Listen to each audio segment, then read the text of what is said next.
Hey, what's going on, everybody? My name is Corey, better known as the Seaman, and I want to welcome you to another edition of the Seaman's Cinema Sit Down, and something that's not related to our Spooktober countdown, although this show would certainly fit in perfectly with the month of October and Halloween and our Spooktober run. But this one is just a review because I watched this show and it's tremendous, and it's one of my favorite ghost stories that I've ever seen on a visual medium. So let's not waste any more time. Why don't you pull up a chair, take a seat. We're getting ready to dive in, spoiler free, into Netflix's The Haunting of Bly Manor. That's why I'm wearing my Wayne Industries shirt, because it made me think of Wayne Manor. And that's a manor, and Bly Manor's a manor, so that's how I got dressed for this one. But The Haunting of Bly Manor. Wow, dude. Like, this is easily one of my favorite and one of the best ghost stories I have seen maybe ever, and certainly anywhere in the most recent times. Like, this thing is, it's so good. And the thing that I love about Bly Manor is the story and the fact that it allows you to be scared, but more in that kind of spooky, chilling scary rather than the jump out of your seat scary. And the story surrounding Bly Manor focuses in and around these two kids, Flora and Miles. And we find out that their parents are killed when they go away. And the story takes place several years after that's happened. But the overall story of Bly Manor and the two kids is they lose their parents. They get an au pair who comes in and is working for their uncle, Henry, to come take care of the kids. Bly Manor itself used to be their summer home. Now it's their all-the-time home. And there they have a housekeeper, a chef, and a gardener, as well as the au pair. And then suddenly the au pair tragically commits suicide. And that's kind of where the story kicks in, and we bring in an American au pair who gets the job, Dani, played by Victoria Pedretti, a returning cast member from The Haunting of Hill House, and kind of chronicles her story at Bly Manor. As she takes care of the kids, starts to notice that there's some weird things going on, and slowly uncovers the ghost story that is set here at Bly Manor. And like I said, it's one of the best ghost stories I've seen in a long time, and almost all the credit belongs to our creator, Mr. Mike Flanagan. If you saw my trailer reaction, you know I'm a huge fan of Mike Flanagan. He did a movie called Hush, where there's a killer who's stalking a girl who's locked herself in her house, but she is deaf and mute. So the killer, instead of just going for it, kind of plays with her for a while. And really good stuff in a really small movie. And then he followed it up with Gerald's Game, which is another small movie on Netflix, features Carla Gugino, who's one of his go-to characters in these haunting stories that he's doing on Netflix. But again, small, takes place in basically one room, and plays with the fears that you have inside more than the things that are coming from the outside to kind of scare you. And just, again, was an interesting take where I was like, this guy Mike Flanagan is on to something. And then he gets Dr. Sleep, which I thought was a super impressive movie. To be able to satisfy fans of The Shining, the movie, and satisfy Stephen King from the writing side, who hated Stanley Kubrick's Shining, and mix both the books and the movie together in a way where fans of both could feel satisfied, and tell a good, again, ghost story in one of these incredible locations like the Overlook Hotel. And he just crushed that stuff. So when The Haunting of Hill House hit last year, I believe, I just sat there going, wow, this guy is as good as I've thought he has been so far, and has really found his niche, man. Telling these long-form ghost stories might be the thing that Mike Flanagan is the best at. And when you look at Hill House and Bly Manor, he does lots of similar things. The score is similar, or at times might be the same. I feel like sometimes the score I was hearing in Bly was the score that we heard in Hill House. But if it's not exactly the same, it might be just slightly tweaked, but kind of gives you these, something that reminisces or feels like it ties into the overall stories that he does. But he just really has a firm grasp on how to tell a ghost story and how to tell two different kinds of ghost stories. Hill House is a more from a viewing experience, kind of frantic, scary ghost story, like the type that's going to make you jump. And while it doesn't do it all the time, it certainly goes down, I think, that route of horror more so than Bly, where Bly really just sinks its teeth into that slower paced, spooky type of ghost story. I'm not trying to make you jump out of your seat. I'm just trying to get under your skin and make you uncomfortable. And that's what Bly thrives on. And unlike Hill House, I have almost no issues with Hill House. But the ending is not the strongest part of the show.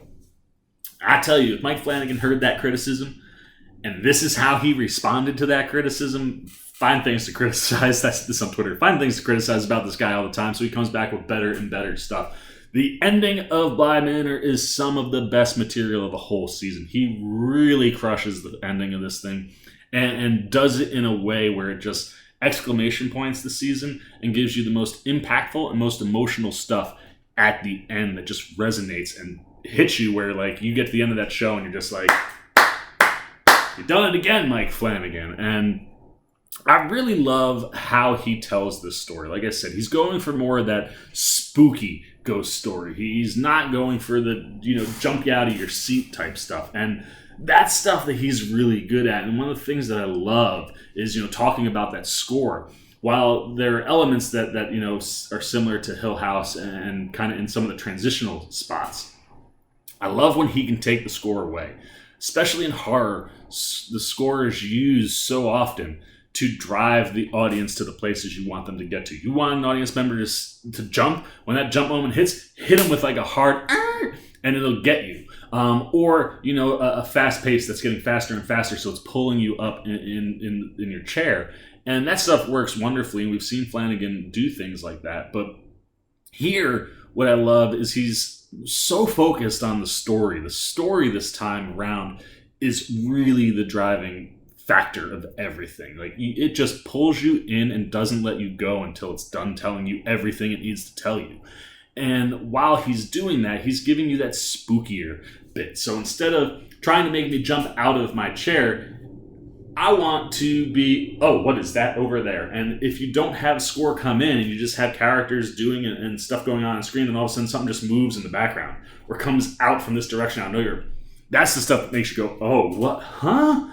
And while you might not jump as hard, it's the stuff that really gets under your skin and gives you that spine-chilling, ghost story scares that are just wonderful. And Flanagan bakes them into the entire season. And while the storytelling is so good, the thing I love most about the story is the way Flanagan utilizes the structure. The hardest thing, I think, with telling a long-form ghost story is you want the show to feel like a movie. You want it to have 3 acts, and you want it to introduce our characters and introduce, whatever the ghost element is at the front.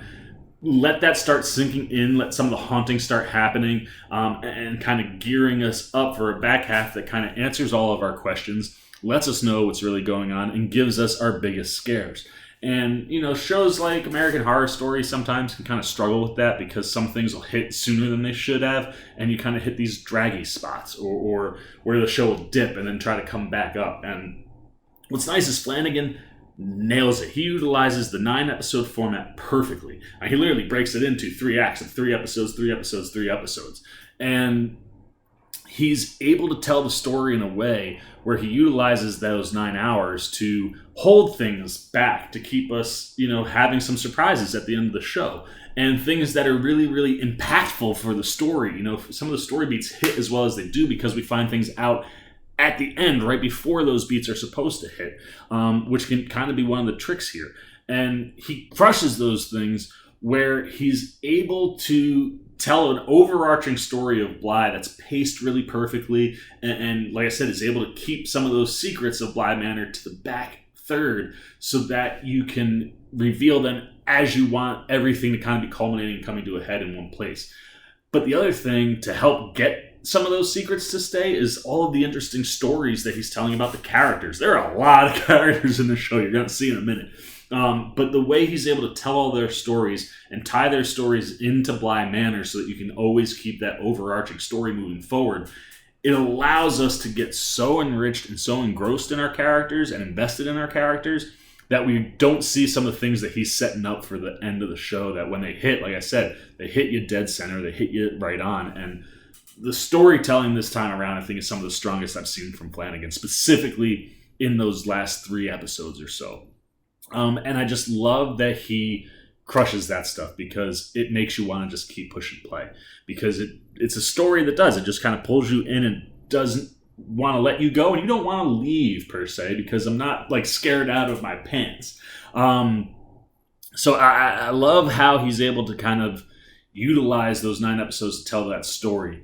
And then, as per usual, I mean, the guy's already done Hill House and he had the Overlook Hotel, knows how to use his setting. The Bly Manor itself is a character, and the way it's able to give him multiple sets, like it feels like you're in different places even though you're in the same place, because there's so many different rooms and there's so much space to play with, and you have this lake, so you're able to play with like mist and the setting and weather that you get in England, and all of that really suits a spooky ghost story. And he utilizes all of those elements, as well as production design, costume design. I love the setting in the 80s. I love going backwards and being in the country in England. So like Dani, who's our American au pair, she really stands out early on, because her style is quite different than what we're getting from everybody else. But all of that stuff works. And then the makeup, while there's not a ton of crazy ghost stuff going on as far as looks, the makeup choices and looks that they went with for the ghosts are really awesome. It's less features, kind of dulling or getting rid of some of the features in the face and dialing that up and down. Sometimes it's a little bit, sometimes it's extreme, and the way Flanagan uses those looks really, again, amplifies the characters, and it allows the ghosts to really have a unique look and feel to them, and something that enhances that spooky element. They're not like grotesque or crazy scary, but they are spooky, and all that stuff just works in a tone and a setting that is set and you feel across all 9 episodes. And all of that just kind of leads to something that I think is super special in this realm, and easily some of the best work that we've gotten from Flanagan. And then when you throw in the production side of this thing, I mean, Flanagan knows how to shoot these shows, and I really love the way he's able to give us some really eerie imagery and shots, in and around the lake, just utilizing the house and tracking shots to show like footprints show up places, or to take us down long corridors, or to move with one character in a way that's kind of pulling you in, and then have something come from a different direction and changes everything, and in a seamless motion the camera just kind of moves, and now your focus has shifted to like this other thing that's going on. They just do some really, really wonderful stuff to visually tell the story as much as the story is telling the story. And then this cast, man, like this show does not work as well as it does without having a cast that's this big. And that's the other thing, the way that Flanagan is able to juggle all these stories. I don't even know how to review this amount of stories. Like every person that's in the show gets legit time and legit story, and it's all really, really good. And the performances just cement everything that Flanagan has built and everything that we've talked about that Flanagan built up to now. And when you look at the cast, we have a list of returning cast members: Victoria Pedretti, Oliver Jackson-Cohen, Henry Thomas, Carla Gugino, and Kate Siegel, all come back from The Haunting of Hill House and have different roles. Pedretti and Jackson-Cohen, 2 of our main leads. Henry Thomas is kind of one of our main supporting roles, and then Gugino and Siegel kind of have much smaller but very, very important roles in the show. And it's great to see all of them back. And then we have this whole slew of new cast members featuring the 2 kids, Emily B. Smith and Benjamin Evan Ainsworth, the housekeeper, Hannah Grose, played by Tania Miller, the cook, Owen, played by Rahul Kohli, the gardener, Jamie, played by Amelia Eve, and the first au pair, Miss Jessel, played by Tahirah Sharif. The parents, Dominic Wingrave and Charlotte Wingrave, played by Matthew Holness and Alex Essoe, who we should remember from Dr. Sleep. She played Wendy Torrance. And Flanagan likes to use actors that he's worked with before, and it tends to pay off usually. Massive cast list, and they all do a tremendous job. And when it comes to the small roles, parents Dominic Wingrave, Charlotte Wingrave, well done. Matthew Holness, fairly small role, but he gets one moment that really stands out, and you're like, he nailed that. And then Alex Essoe has a little bit more to do, and she really does a great job being the mom and kind of playing into the things that her story has to go and do. She kind of nails all of that stuff. But those are probably your three smallest roles in the show. And then if you go to like the returning cast members, it's really Carla Gugino, who is our storyteller. Like I said, I love that, Flanagan has somebody physically tell us the story. So, Gugino gets to be in all the episodes. We hear her voice. We get to see her here and there. But she does an excellent job with what she's given. And again, a character that plays into the story in a way where you're like, oh, that's awesome. I'm glad that Carla Gugino was brought in for that. So I love what she did. Kate Siegel, not going to really say anything other than that she knocks it out of the ballpark. And then the rest of this cast is pretty much on screen like all the time. Victoria Pedretti, wonderful, man. She's definitely got a very specific vibe to her acting, and the kind of unease that she's able to deliver suits Dani Clayton perfectly. This is a person who has a past. That past kind of plays into her story quite a bit, even kind of gets in the way of some of the things that we're as an audience are really digging. So when that kind of stuff comes up, you're like, damn it, man, we gotta I want to help her get through it so we can get to these other things that are happening, because you get so invested in Dani. Everywhere her story goes, you care about that element of the story. And Pedretti just handles all that stuff so well, and she can kind of play that skitsy, uneased person, but when she is able to relax, it's very noticeable, and it's one of those things that kind of, as an audience member watching the show all the way through, when those moments hit, you kind of breathe a sigh of relief, and you're like, oh, I'm glad Dani finally got a win, because she's dealing with a lot, man. And I love her relationship on camera with Amelie B. Smith and Benjamin Evan Ainsworth, the two kids. That relationship between the three of them obviously was going to be very important, and the kind of way that they play with it, the way that Dani is able to kind of be like that authority figure when she needs to be, but also someone the kids can trust. And when she does go too far, or she knows that the kids, because she's just being introduced, but she has lines, and she's strict in a way that's good for the kids. But the way she's able to cope with that when she thinks that the kids might think she has gone too far, specifically with Miles, they kind of combat the most. I just really loved watching what she did on screen with them. And when it comes to the two kids, Amelie B. Smith might be the cutest little girl on the face of the planet. She has a catchphrase, perfectly splendid. She says it a lot, specifically in the first episode. And right away, it's like the minute she comes out of her mouth, you're just like, well, aren't you like the most adorable little thing ever? And that nature and the look of Amelie B. Smith fits that type of character so well that Flora really is this just unbelievably light and innocent person. The innocence in Amelie B's face is really what sells the character of Flora so well. And when things are happening to her, it's even more gut-wrenching because she isn't innocent, that you just, you feel for her so much when things are going not the way that they should be going. And the way that she interprets and interacts with things that are going on in the house, and the fact that she knows certain things but can't tell certain things, and how that all plays into the ghost story elements and just the story of hers in the show. Just a wonderful character to watch and constantly want to root for. And then on the flip side of that, you have Miles and Benjamin Evan Ainsworth, who gives you moments where you're like, this is a sweet kid. And you hear that they're perfect kids, in the pitch for the job. But he's got some things going on that make him a little dick. And he's really, really good at it.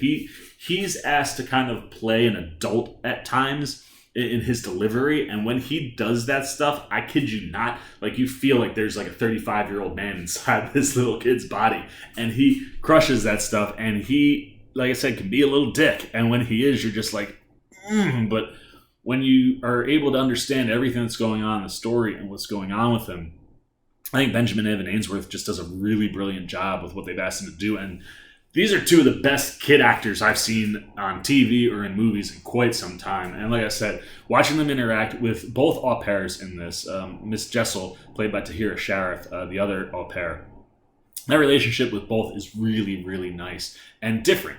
And I like how that bounces back and forth and is used in the show, specifically in the way that the story is told. So absolutely adored the kids. But then the other person that Dani really interacts with a lot, whose on-screen chemistry is just perfect, is Jamie, the gardener, played by Amelia Eve. Their storylines intersect probably the most out of the adult main characters. And just wonderful, man. Their on-screen chemistry is beautiful to watch. Every time they're on screen, I'm like immediately invested, and it's because, you know, you're getting brilliance from Victoria Pedretti, but also really, really good stuff from Amelia Eve. She's this kind of no-nonsense gardener who, you know, also can kind of be like the one that kind of like, hey, you know, like put the cookie down or do something like that. Like she can kind of have these like little bits, and she interjects a lot of wit into the group, but also a lot of emotional beats come from Amelia Eve, and she really crushes them. And she has one of my favorite moments in the season, where it's her and Pedretti, and they're in the forest, like just on the outskirts of the house, and she's showing her something that she was growing as a gardener, and has this monologue that is huge. And there's a couple really big monologues in this show, and you never go anywhere. It's just Amelia Eve telling the story, and the camera kind of slowly pushing in and stuff like that. And it is one of the most impactful moments of the whole season, and one of the moments that stuck with me for sure, because what she delivers in that moment is just pure brilliance. Some of the best acting on the show, hands down. And it where it lands and the significance of that moment in particular is just so wonderful. And so well executed from Flanagan and from Amelia Eve. I really, really dug Jamie, and I love her accent. Of all the British accents, hers was my favorite. And just the little spitfire nature to her character, and how that intersects and crosses with Dani's kind of unease, was just really a wonderful mixture to watch on screen. So I loved Amelia Eve. Then we've got the other people who work at the house. Our housekeeper, Hannah Grose, Mrs. Grose, played by Tania Miller. Brilliant, man. I loved her. Her character is super fascinating. And her episode, there's an episode for Mrs. Grose, which for me is probably the best episode of the entire season, and really is one of the episodes that kind of brings us in and starts to reveal some of the secrets behind Bly, in a way that I was just like really about. And it plays into her character and how her character can kind of drift off from time to time. And watching, Miller execute all that stuff is really, really good, man. Like, she could be there having a really legitimate conversation and all of a sudden just be gone. And the way that she portrays that physically and just in the performance itself, really, really good. And her character has a character that their stories kind of intertwine quite a bit. And again, the story that goes in with Mrs. Grose is one you really care about. It helps you understand the character and care about the character. We see her kind of in the church lighting candles a lot. That's her thing. But where her story intersects with one of the other characters, Owen, played by Rahul Kohli, who I know from iZombie, and he's tremendous in this. He's the cook, and his story intersects with Mrs. Gross' stories quite a bit, and their on-screen chemistry is wonderful. Like, I could just sit and watch Owen and Mrs. Gross have a conversation for a whole episode, and I'd be about it, because their performances they're so good. And Kohli is one of these characters where, like, he's caring for his mom, so when he's not at Bly Manor, that's where he is. And, like, you love that about him, and that just kind of comes through in the way that he cooks. and the stories that he kind of tells to the kids or helps show them how to cook things or do things. It's kind of this situation where it's almost like Mrs. Grose and Owen kind of feel like mom and dad in the house to a degree. And I just loved watching both of their performances.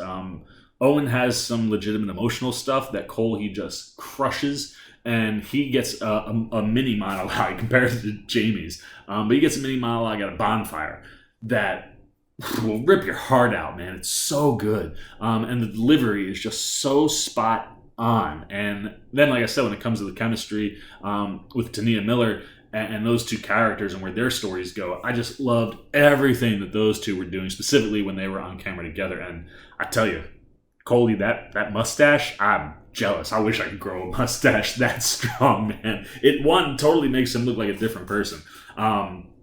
Not unrecognizable, but like definitely makes him feel like a different character than things I've seen him in before.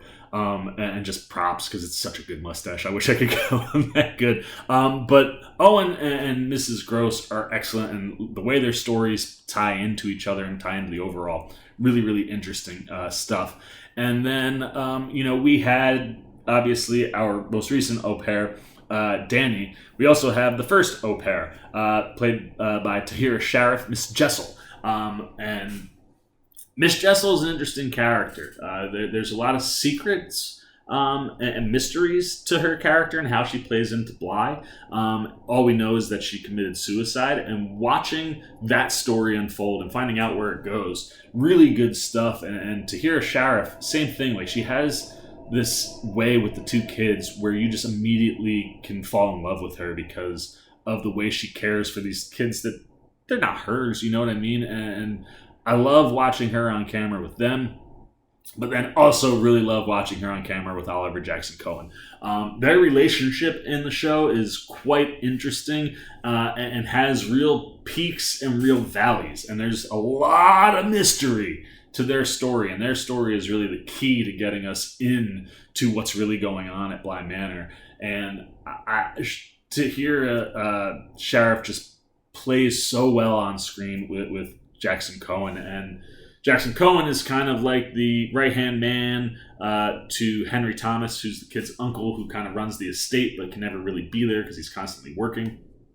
So he sends Quint, who's played by Oliver Jackson-Cohen, out to run errands for him every once in a while, and that eventually leads him to meeting, Miss Jessel. And same thing, Jackson-Cohen has a very different relationship with the kids, and the way that plays on screen at times can be really, really tense. But when you're understanding where he's coming from, and he's one of those characters, much like his character in Hill House, you got to try to walk in his shoes to really understand some of the things going on. And there's certainly, things that you should feel for Peter with, but he's kind of positioned as an antagonist early in the show, and how that storyline plays out, how that intersects with Miss Jessel and the kids. His chemistry with Tahirah Sharif is wonderful, and it is one of those chemistries where it's like, when it's on, you're like, oh my gosh, but when it's off, you're like, that dude is kind of scary. And like I said, so much of his character is complicated, and Jackson-Cohen does a really good job of delivering stuff that makes you like him, not like him, feel uneasy about him. I don't know which way I should go. And the character calls for you to kind of stay off balance, and it's important to stay off balance to a degree. And, Jackson-Cohen just nails all of that stuff. And that leaves us, last but certainly not least, with Henry Thomas, who plays Henry Wingrave, the uncle to the two kids. He's wonderful. There's some really interesting stuff with him. We saw in the trailer that shot of like two versions of him. How they play with that in the show, and where it allows him to go, kind of allows him to do different things from an acting standpoint. A lot of fun to be had with his character when it comes to that stuff. And then, like, really, again, a story that ties heavily into, our overarching story that's complex and interesting. And again, I just love the way Flanagan kind of reveals these individual stories of everybody and mixes it into the overarching in a way where you just sit back and, like, everybody feels fully fleshed out. Everybody gets legit screen time. Everybody gets a legit story. And it all mixes together with these wonderful performances and brilliant writing and directing and production to a show that, like I said, is just super special, specifically in the realm of horror. Mike Flanagan is proving himself to be amongst the best when it comes to telling a ghost story. And I love that he can do the ghost story that keeps you on edge and makes you jump a little more, and how he can give you the ghost story that makes you uneasy but pulls you in with like an unbelievable story that has a lot of emotional center to it. And just makes the show impactful and makes it feel even more worthwhile than other things that you might watch, just because you get invested so much and every payoff pays off. So for me, The Haunting of Bly Manor is pure perfection horror television. Or ghost story television, if you want to go there. It might not make you jump out of your seat a ton, but it gives you plenty of creepy, plenty of spooky, a really, really, really good story, and a whole slew of interesting stories that mix in, that just give the actors fantastic performances, and the screen just wonderful visuals and moments to take and deliver. And perfection is all I gotta say. Mike Flanagan knocked it out of the park once again. I cannot wait to see what his next thing is. I hope he comes back with another haunting tale, and can use, a lot of our returning cast members, as well as some of these new ones. The new cast members are really, really freaking good this time around. I want more Amelie B. Smith and Benjamin Evan Ainsworth. Those two kids are so freaking talented, and they're so freaking young. But everything with this show is just a huge win. So there you go, man. Those are all the thoughts I got on The Haunting of Bly Manor. Super long non-spoiler review for you guys. I thank you for hanging out. I'll try to put some chapter markers down there so you guys kind of at least know where we're going. But what a blast this show is. If you're a fan of horror, spooky, ghost story type stuff, this is where you want to live. And now I want to know if that is true for you guys. If you checked out Bly Manor, what did you love? What did you hate? Was there anything to hate or dislike this time around?